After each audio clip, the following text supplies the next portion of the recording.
scale. It was one faith trying to exterminate another. There were Inquisition tribunals going on all over the country. It really was a people living in fear. This religious fanaticism spread to Tudor England, where Catholics and Protestants did their best to wipe each other out. The persecution continued in the 18th century when countless ordinary women were drowned or burned at the stake after they were accused of being witches. 1/3 of the entire population was accused of heresy and witchcraft by the other 2/3. The Christians were actually aiming to stamp out something that had been in place for thousands of years before then. This was a war of magic and witchcraft, but what it really was a war of people that couldn't fight back. The world lived in the shadow, Inquisition and persecution for over 500 years. You would think we would have learned our lesson. Thousands of heretics in this country died under the knife, the axe, or in the flames. The horrors of the Albigensian Crusade against the Cathars in southern France, the persecution of the Knights Templar, and the arrest and burning at the stake of Joan of Arc. We look at all of these extraordinary stories in this episode of Inquisition. At the end of the day, these Inquisitions are all about control and wealth. If there's an upsurgent movement, if it's religious, if it's political, they are going to be taken down because they are a threat.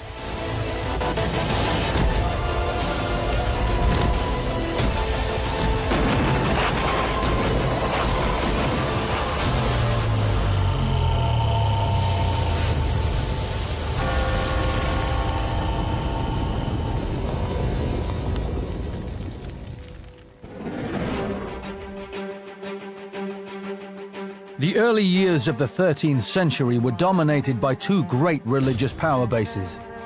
One was the Holy Roman Empire, which controlled most of Europe.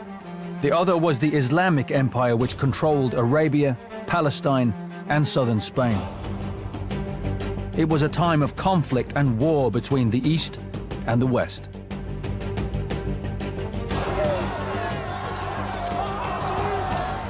The Crusades to take back control of the Holy Lands from the Saracens were well underway.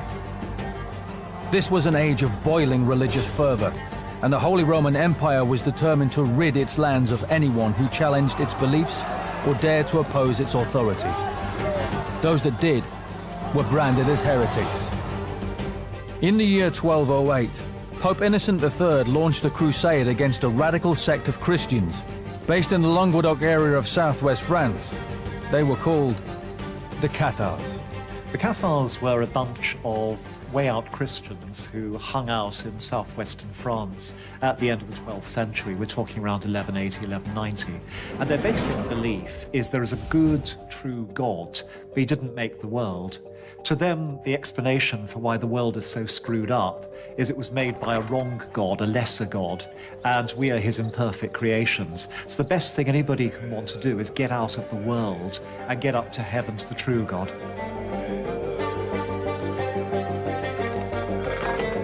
They didn't have a lot of belongings, they didn't own a lot of property, and they went around preaching to people, usually in pairs, and delivering that message. And people responded to that with alacrity because it was, they were approachable, they were accessible, they seemed to be embodying this idea of the early church in a way that the how should we call it, the institutional church, if you like, at that time wasn't doing.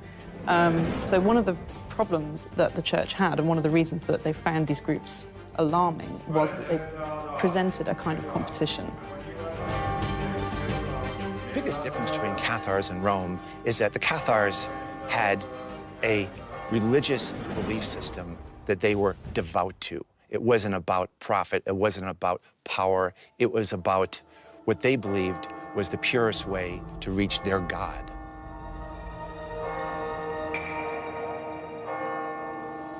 I believe that Rome attacked the Cathars purely and simply because the Cathars were fed up with the bigotry and the greed and the terror that was being rained upon the world by the Catholic Church.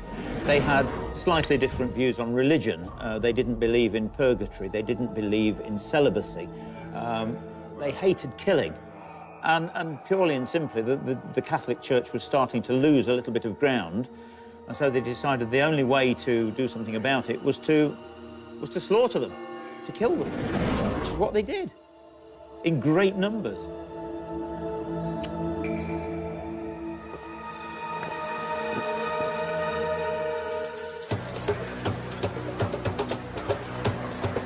Rome sent a huge army of mainly French soldiers against the Cathars.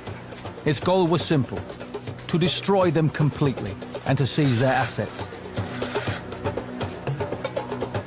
It was the beginning of a brutal 20-year campaign, which was marked by the indiscriminate slaughter of thousands of innocent people.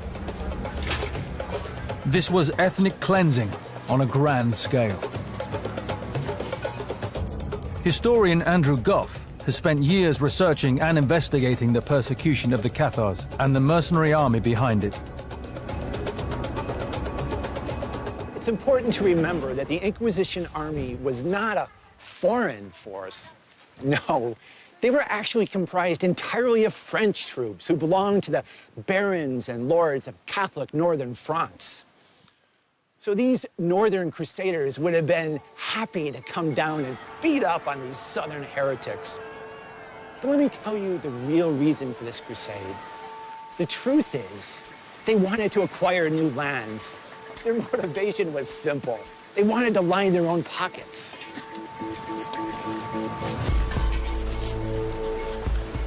Rome's issue with the Cathars is simply that they caused a large, rich, important slice of France to declare independence from the Roman Catholic Church.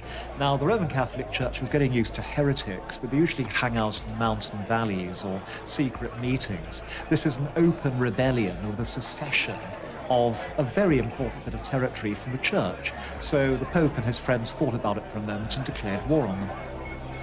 Le pape claque ses doigts, les armées viennent en marche. J'entends parler des rumeurs dont on rencontre avec le pape et ses évêques ces jours-ci.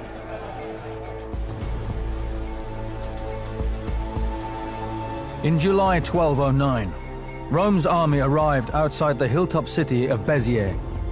Its commanders demanded that the city surrender, but the Cathar-sympathizing inhabitants refused.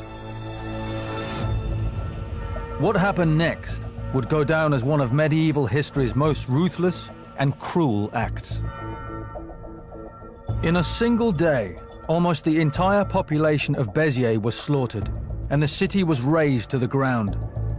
Contemporary sources estimated the number of dead to be at least 10,000 people.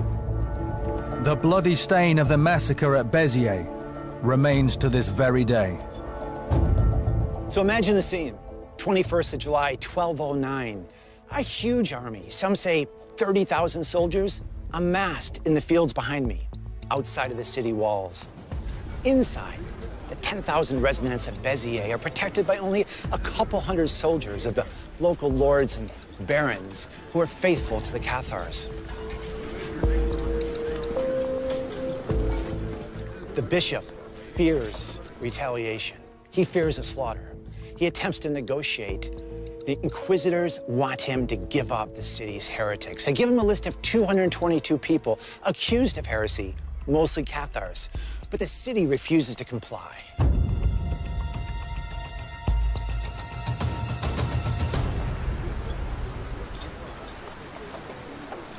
The next day, according to reports, a skirmish breaks out between some of the Inquisition army and the local lightly armed residents of Béziers. This results in the troops storming the city en masse. Carnage is a result. Thousands of men, women, and children are slaughtered. The Cathars would refer to this as a day of butchery.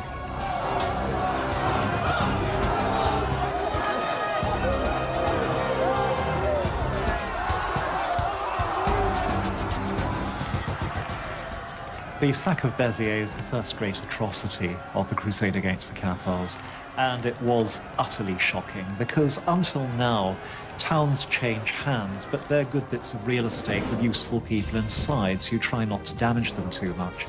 What happened at Béziers was that the town was treated as though it were a non-human, non-Christian community by fellow Christians. The slaughter was just unchecked, uncontrolled. And there is a famous story that when one of the people in charge actually had scruples about the fact that regular Catholics were getting killed alongside heretics by the Crusaders, somebody else just answered, well, God will look after his own. You killed the wrong people, they're going to go to heaven. Lighten up, don't worry.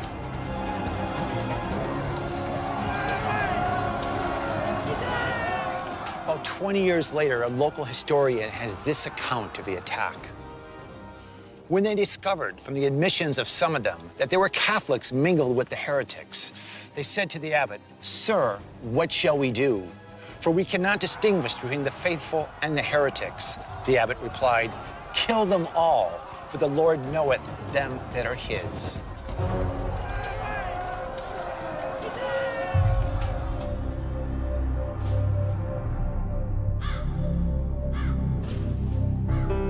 News of the slaughter at Béziers quickly spread, and as a result, many other Cathar settlements simply surrendered without a fight. It seemed that their will and spirit had been broken. The next major target for the Inquisition army under General de Montfort was Carcassonne, and it was soon besieging that well-fortified city. But the siege didn't last long. Within 2 weeks, it had surrendered without a fight. Imagine the scene. It's 12:09, the 1st of August, and every man, woman, and child is painfully aware of the fact that the last place these Crusaders visited was Carnage. Only this time would be different. De Montfort had a plan. He shut down the food and water supply to the city, and within 2 weeks, there was surrender, forcing every man, woman, and child to exit the city through the gates behind me.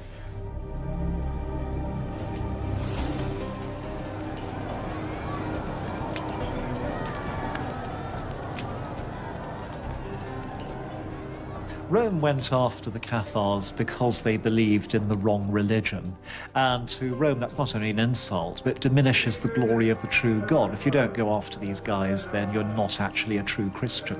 But they enlisted the services of thousands and thousands of greedy, landless, penniless knights and men-at-arms who wanted very much to get rich by plundering Cathar territory. And that's exactly what they did.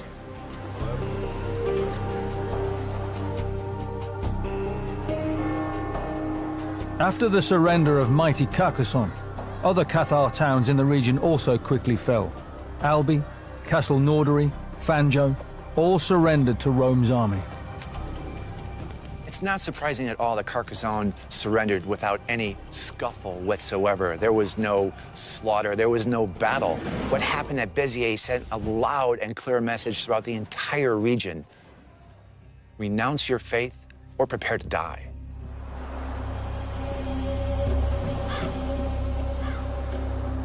The Inquisition continued to hunt down the remaining Cathars in the Languedoc region.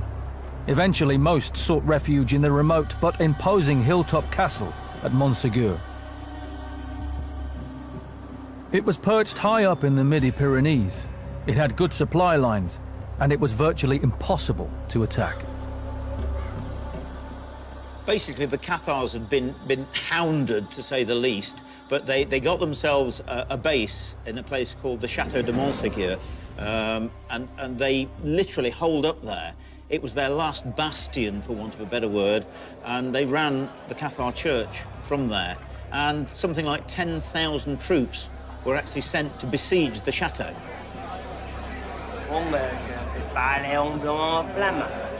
Montségur is not particularly interesting as a defensive place because it's surrounded by other mountains, so it's only good as a safe place, but it also means that it's incredibly hard to break into. And because it's quite a big mountain, the army was not able to surround it. There was literally only hundreds there, and of course the Cathars didn't fight, they didn't kill, and there was something like 210 perfecti, as they were called, that were there, and about 100 defenders, 100 fighters. They held out for many, many months, but eventually, of course, 10,000 troops against them. They actually invaded the place, and just before they actually smashed in the walls, they gave in. They were taken out, tried, and all of them were burnt at the stake, burnt alive at the stake.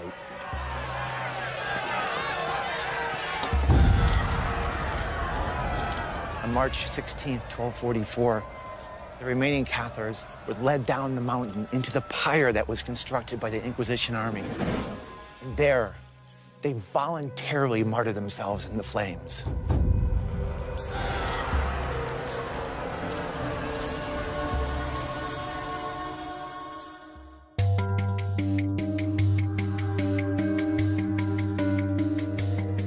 It had taken the best part of 40 years and had claimed upwards of 50,000 lives. But the Albigensian crusade against the Cathars had finally achieved the Church of Rome's goal of clearing out what it saw as southern France's nest of heretics. It had also seized control of huge amounts of land and assets. And just as importantly, the crusade had also been the proving ground for the Church's new Holy Inquisition, which would grow both in power and reach over the coming centuries. Beating the Cathars gave Rome a sense of how it could deal with heresy. It gave it a structure of investigation, the Inquisition, with pretty near professional interrogators who knew how to hunt down heretics and the kind of questions to ask to get them to confess.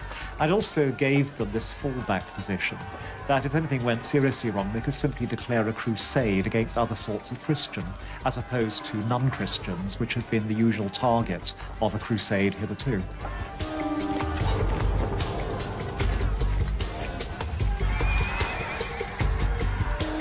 The brutal destruction of the Cathars sent shockwaves across Europe.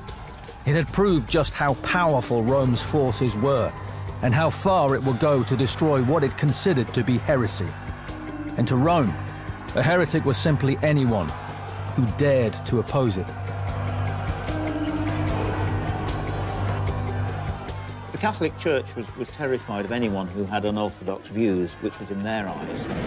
I mean, anybody that was anything to do with magic, with sorcery, mediumship, science, philosophy, was all not good for the Catholic Church, to be quite honest with you.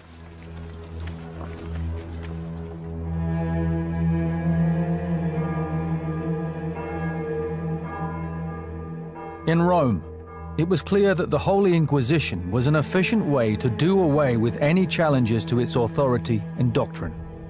It was also a useful method for getting its hands on vast amounts of land, assets, and wealth. In 1233, Pope Gregory IX issued a papal bull setting up a formal tribunal to eradicate heresy altogether. It was to be run by Dominican friars, and it was the beginning of what we now know as the Inquisition.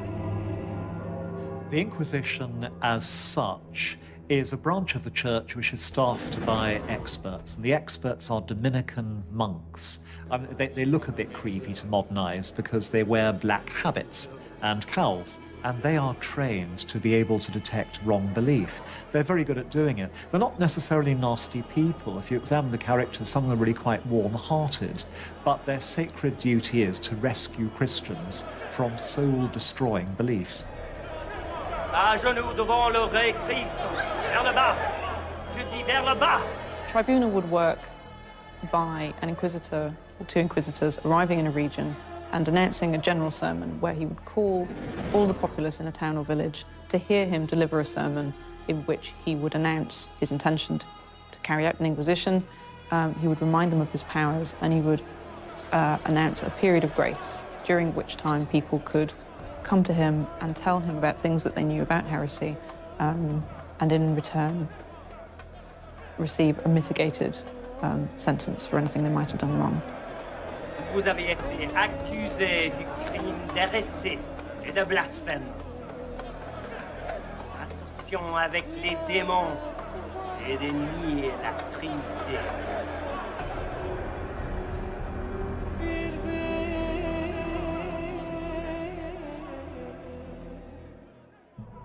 For those who didn't or wouldn't confess their sins, a dreadful fate lay in store. The Inquisition's prisons were bad enough, but it was torture that those accused of heresy really feared. It was an important and awful weapon for the Inquisition, and was liberally used. Sur les noms. Je donnais les noms. C'est pas Blanchefort. Je sais, c'est pas Blanchefort. Vous mentez. Je veux dire la vérité. La vérité. Je veux la vérité. Richard Felix is an author and historian who studied torture methods through the ages. Chillingham Castle in England has an impressive collection of some of the most barbarous devices that were used by the Inquisition. This is the torture chamber of Chillingham Castle. This is a place of terror, pain, anguish, torture, and death. There's well over 500 years' worth of European torture equipment here in this torture chamber. This hideous contraption here is the wheel. The whole idea was to break you on the wheel. They chained you onto this wheel, spread eagle, and then they cut open parts of the body with a knife, and then poured boiling lead into the wounds, just to make you suffer a little more before they broke you. The executioner had a sledgehammer, and he smashed your legs, both of them, in 2 places. And then he smashed your arms, exactly the same, in 2 places, and left you there to die slowly. But if he was a kindly executioner, most of them weren't. Most of them were sadists. But if he was, then he'd smash you in the stomach. And that would probably be the end of you. A quick death. Je veux les noms. Me donner les noms. Ta gueule et me donner les noms. Qu'ils sont. Et les dire, avouez.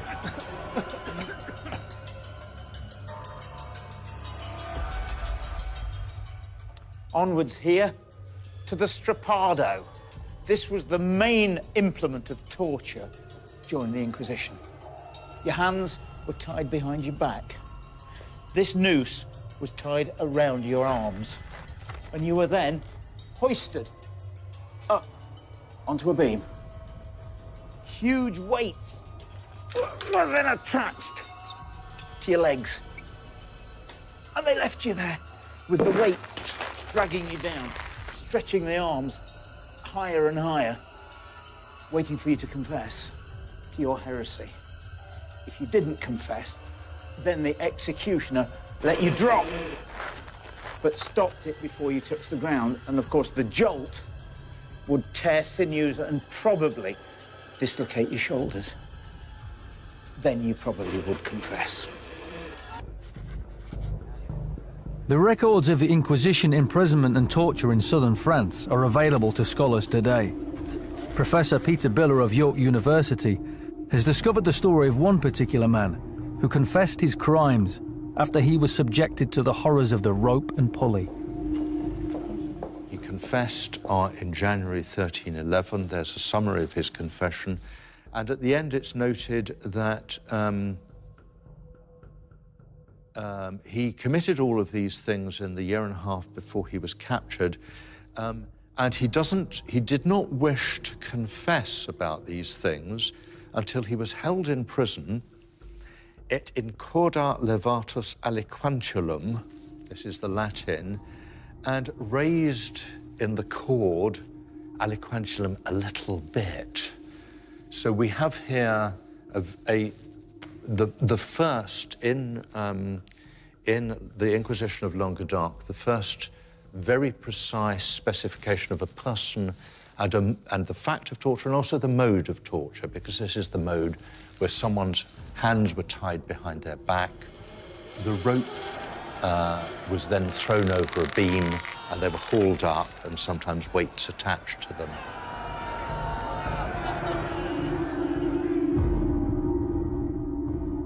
This is the Iron Maiden. This contraption here inside is full of spikes, and they're still here. Now, they were not designed to kill you. They were designed to torture you. Up here, there are spikes that actually pierce the eyes. Down here, there are more spikes that actually pierce the body, but not vital organs. And the whole idea was for it to be slammed shut and for you to be tortured and to bleed and to confess. Yes. C'est un hérétique. Nous savons qu'il a eu rencontre avec d'autres. Avec Carcassonne. Non, sa tête.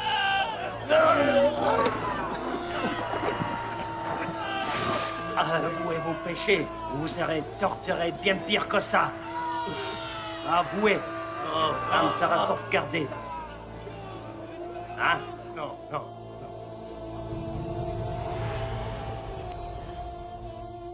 Second most used bit of equipment, the rack.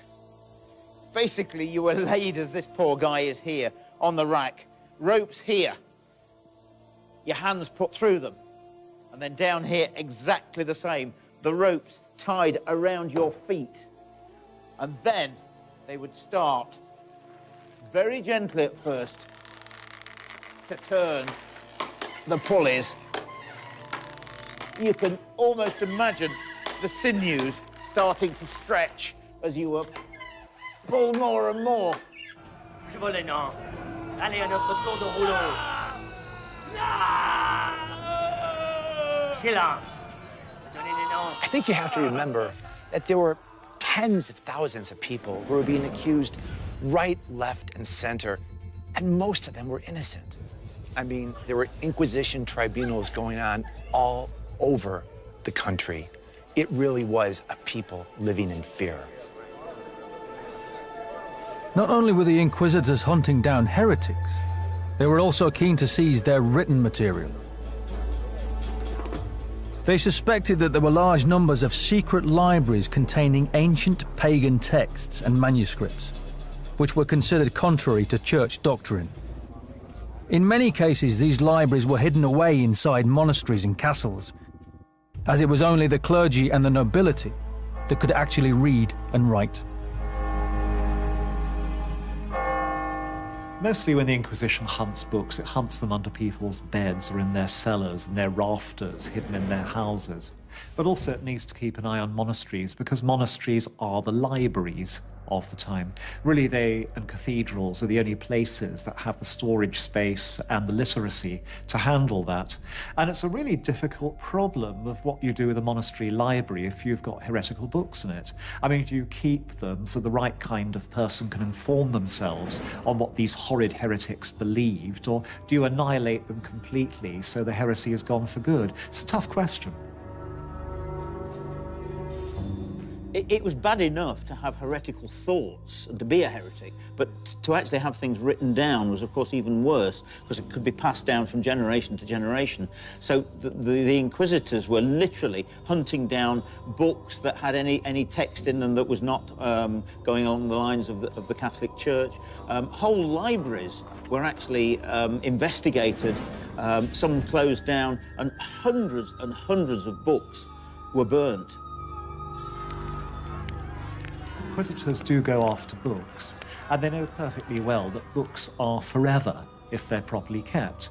So a heresy can lie concealed in one, like an anthrax virus or something like that, and in another 100 years, an impressionable person will read the book, and the heresy will spring to life again. That's why going after books is rooting out heresy at the base.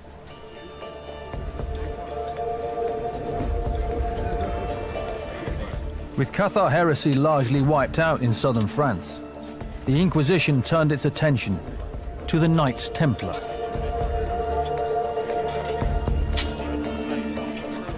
The Knights were a mysterious order surrounded by rumors of bizarre rituals, occult practices and peculiar beliefs, a juicy target for Rome.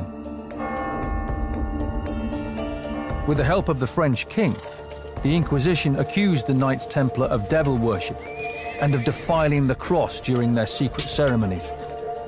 By the rules of Rome, they were heretics and therefore ripe for destruction. Knights Templars were targeted by the Inquisition because they'd become too powerful, too mystical, and too wealthy. They were all good Christians. They were good Catholics. Hundreds of them had died in the name of God and of the Catholic Church. They were set up really as crusaders, and then ended up by guarding the roads to Jerusalem. They were doing a good job, but they'd become international bankers. They were terribly wealthy. The King of France owed them a lot of money, and it was all back to greed again.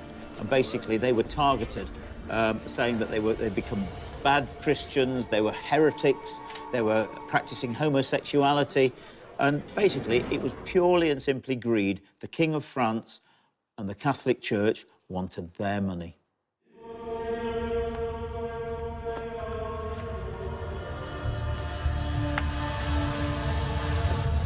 We are gathered here one more time, one last time, before we must depart these lands. We will know what we must do. Here we shall swear, as we have done before. First, we will drink of the blood. The Knights Templar were accused of horrific heresies. I mean, this was a pious order, and the accusations included things like spitting on the cross, worshiping idols, homosexuality. I mean, this was libelous stuff, and it was difficult to refute. The Knights Templar were accused of all manner of atrocities against the church, including homosexuality, urinating on the cross, inverting the cross, mystical deeds. They were accused of worshipping a deity called Baphomet. They were slightly like the Freemasons in the fact that they had their own secret rituals. And basically, this was, to the Inquisitors, heresy on a grand scale.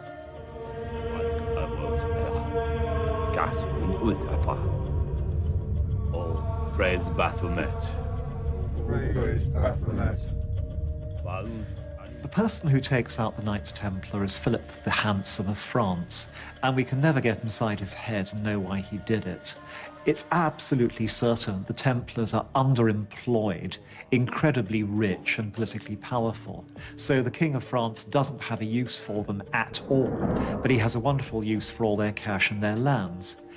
We'll never know, however, whether Philip himself really believed the stories he told about the Templars. He claimed to be convinced they worshipped the devil with all sorts of hideous anti-Christian acts. And they were put on trial for that. They were tortured into confession, and the leaders were put to death. So either way, Philip the Handsome doesn't come out looking very handsome.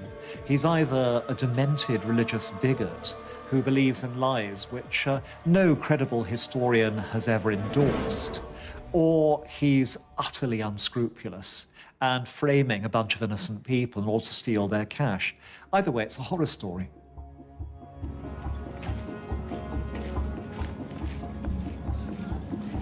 On Friday the 13th, 1307, the French king, Philip IV, issued orders for all Knights Templar to be arrested and for their properties and assets to be seized. Souverain! Au nom du roi Philippe et sa mère anglaise! Hundreds of knights were put on trial for heresy. Even the Grand Master of the Order, Jacques de Molay, was eventually dragged out before the public and burned at the stake in the center of Paris. There's a delicious irony in the fact that Jacques de Molay, as he's being burned at the cross, curses the king and he curses the Pope for the way he was treated, but also the way his entire order was treated. And guess what? Within a year, they're both dead.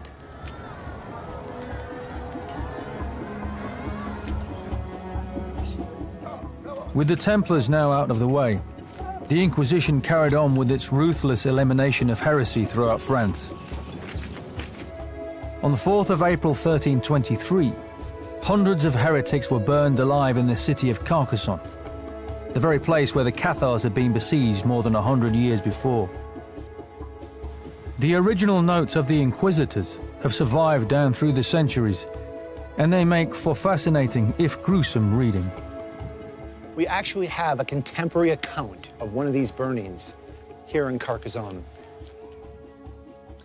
The heretics, stripped naked, were smeared on both sides with wax, and they were then fastened to high poles, from the top of which they continued to pour down burning pitch and lard, a spike fastened under the chin, preventing the excruciated victims from turning their heads to either side, so as to escape the liquid fire until their whole bodies were literally clad, encased in flame.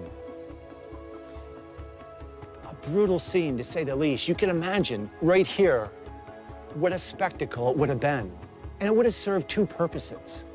The first, to penalize the victim for their heretical sins.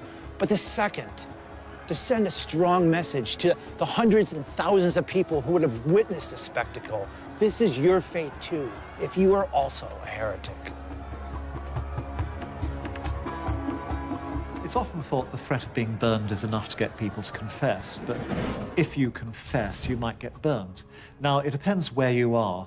In places with a regular professional inquisition, almost nobody's going to get burned. Instead, they will interrogate you again and again, compare your confessions or your refusals to confess with the statements of witnesses. It's like a court of law, a well-run court of law anywhere in the world. But if you're in a panic situation, in a place that doesn't have the professionals, then they will do anything. They'll threaten to burn you unless you confess, and they'll burn you when you confess. They will make you scream and scream until you're prepared to say anything, and they'll get you to denounce the people you love best in the world.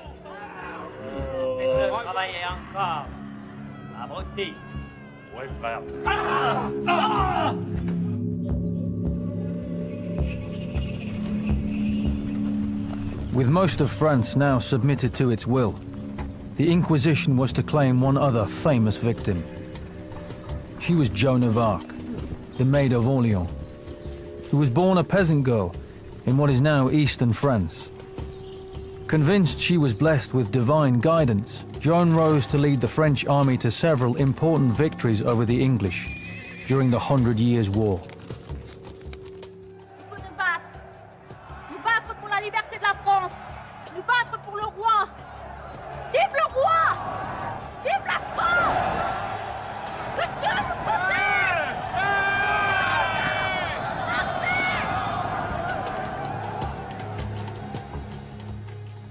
Joan of Arc was a fighting woman, an Amazon, a second Boudica, which of course the English remembered. She was leading the French against us and doing very well. She was having voices from God and visions, dressing in armor like a man, and this was frowned upon. She was obviously a heroine to the French, but hated by the English, and she was known as the French witch. And this is what they used, of course, when they captured her. She was given over by the Burgundians to the English, and they tried her as a heretic and burned her at the stake. Joan of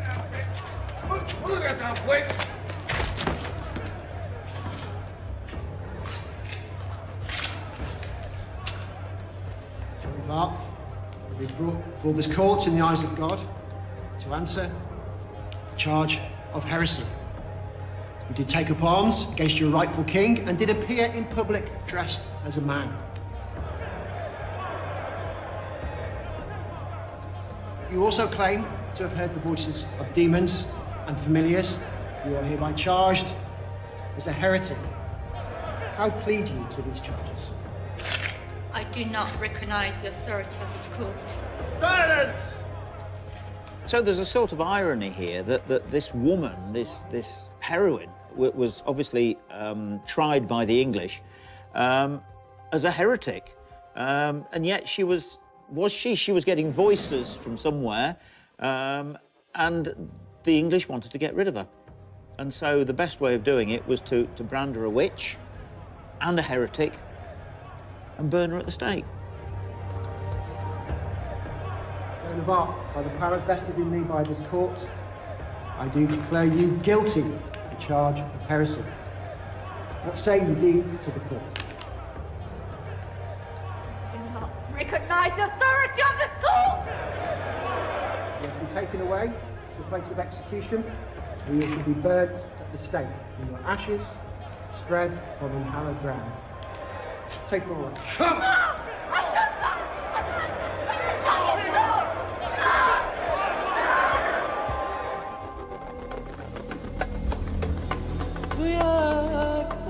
After her trial, Joan of Arc was dragged to the stake in the old market in Rouen, where she died slowly in the flames. Her ashes were then unceremoniously dumped into the River Seine.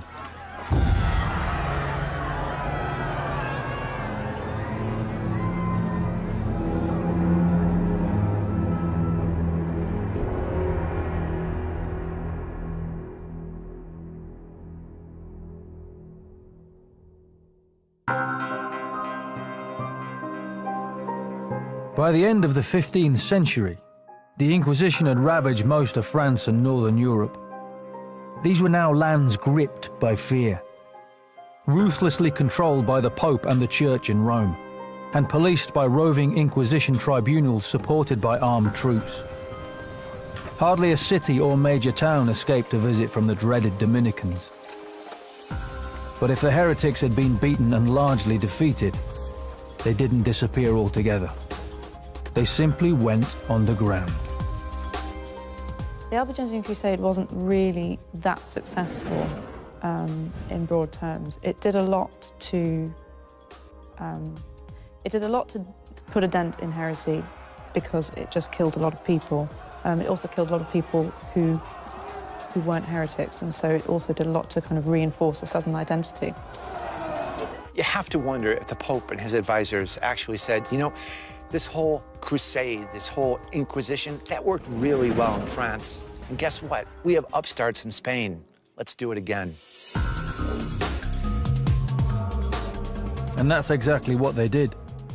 Emboldened by the success of their efforts in France and hungry to track down other heretics, as well as grabbing their lands and wealth, Rome began to cast its eyes further afield, to Spain. What ensued there was one of the darkest chapters of Europe's history. This was the time of the bloody Torquemada. I really don't think you could underestimate how much the Inquisition and the tribunals affected the mindset of the people in Spain. After the great success that the Inquisitors had in stamping out the Cathars, the Waldensians, the Albigenses, and of course the Templars, they were looking for new lands, they were looking for new money, and they turned to Spain. And two groups stood out, the Jews and the Muslims, and the Spanish Inquisition started.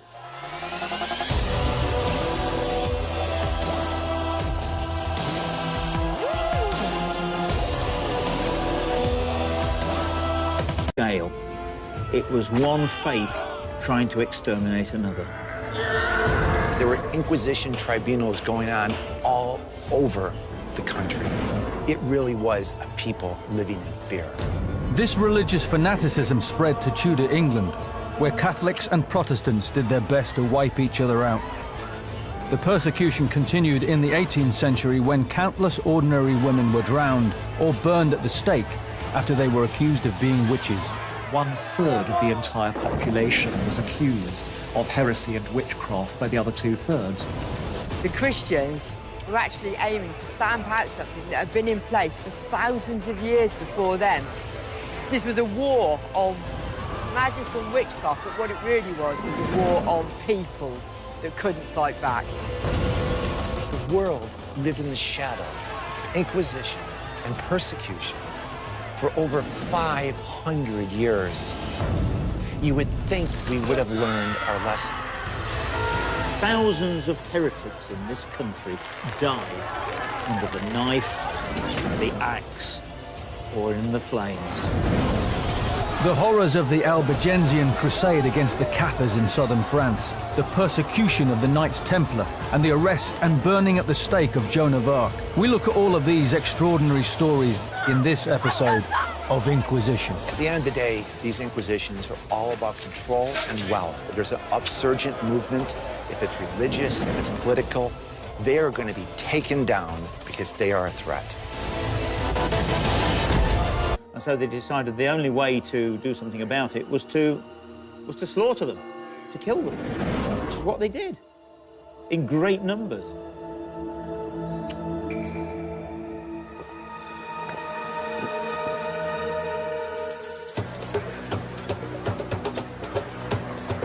Rome sent a huge army of mainly French soldiers against the Cathars. Its goal was simple: to destroy them completely and to seize their assets. It was the beginning of a brutal 20-year campaign, which was marked by the indiscriminate slaughter of thousands of innocent people. This was ethnic cleansing on a grand scale. Historian Andrew Goff has spent years researching and investigating the persecution of the Cathars and the mercenary army behind it. It's important to remember that the Inquisition army was not a foreign force. No, they were actually comprised entirely of French troops who belonged to the barons and lords of Catholic northern France. So these northern crusaders would have been happy to come down and beat up on these southern heretics. But let me tell you the real reason for this crusade. The truth is, they wanted to acquire new lands. Their motivation was simple. They wanted to line their own pockets.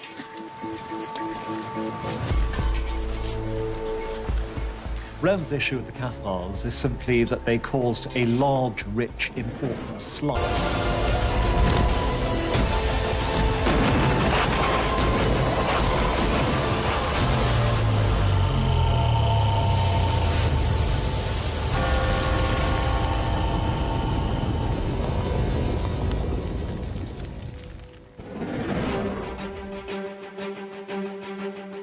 The early years of the 13th century were dominated by two great religious power bases.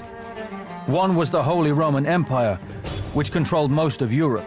The other was the Islamic Empire, which controlled Arabia, Palestine, and southern Spain.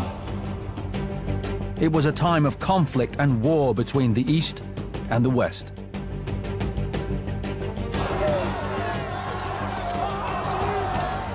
The Crusades to take back control of the Holy Lands from the Saracens were well underway.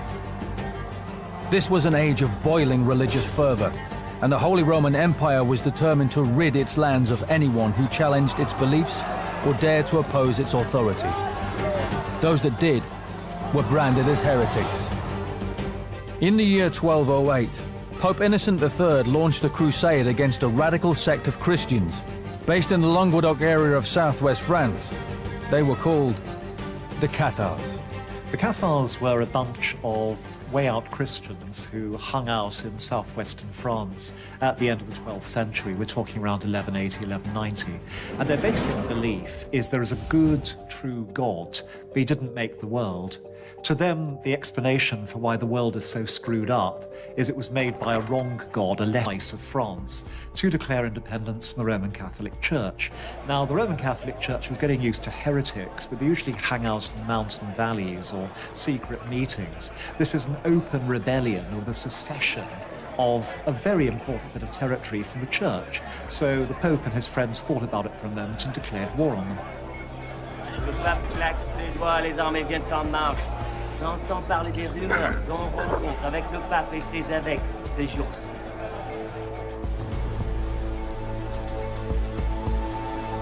In July 1209, Rome's army arrived outside the hilltop city of Béziers. Its commanders demanded that the city surrender, but the Cathar-sympathizing inhabitants refused. What happened next would go down as one of medieval history's most ruthless and cruel acts. In a single day, almost the entire population of Béziers was slaughtered, and the city was razed to the ground. Contemporary sources estimated the number of dead to be at least 10,000 people.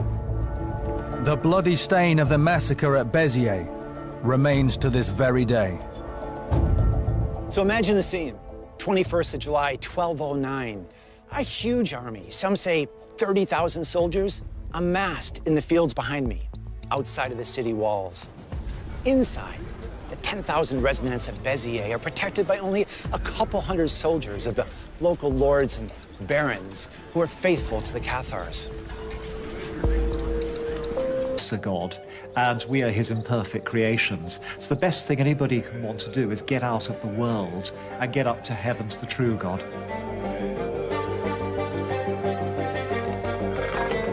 They didn't have a lot of belongings, they didn't own a lot of property, and they went around preaching to people, usually in pairs, and delivering that message. And people responded to that with alacrity because it was they were approachable, they were accessible, they seemed to be embodying this idea of the early church in a way that the how should we call it, the institutional church, if you like, at that time wasn't doing. So one of the problems that the church had, and one of the reasons that they found these groups alarming, was that they presented a kind of competition. The biggest difference between Cathars and Rome is that the Cathars had a religious belief system that they were devout to. It wasn't about profit, it wasn't about power, it was about what they believed was the purest way to reach their God.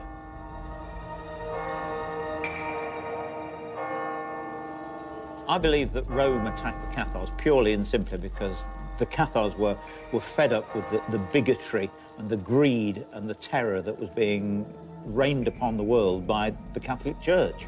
They had slightly different views on religion. They didn't believe in purgatory. They didn't believe in celibacy.